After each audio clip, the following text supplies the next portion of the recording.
Ну, во-первых, я всем посоветую изучать свою религию.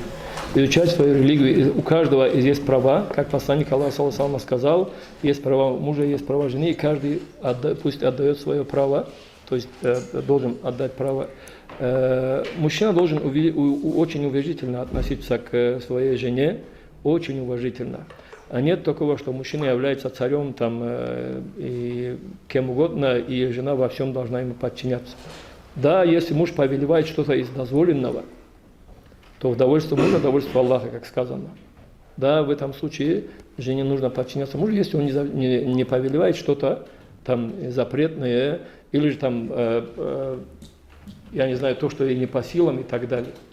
Но говорит, я слышал тоже, да, встречаю, иногда приходят, муж говорит, ну я же муж, она же обязана подчиняться, пусть она делает.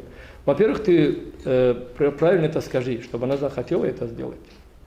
Может быть, даже против своей воли, но чтобы она там, чтобы у нее было желание какое-то. Во-вторых, это должно быть ну, что-то такое, что действительно важно, нужно сделать. Не просто пришел там, это блюдо мне не нравится, этот диван не там стоит, там, как, особенно когда мужчины начинают командовать на кухне, это вообще не мужское, ну, как-то не по-мужски. Пришел домой, жена поставила, типа, есть такое понятие, скажем так, в доме царство жены и место мужа. На улице царство мужа, на улице царство мужа и место жены там где-то. Так и должно быть. А в доме внутри она хочет так ставить мебель, хочет там такие шторы вешать, хочет такое блюдо приготовила и так далее. Ты будь доволен. Пророк саллаллаху алейхи ва саллям, если что-то ему не нравилось из еды, он просто не ел, но он никогда не критиковал еду.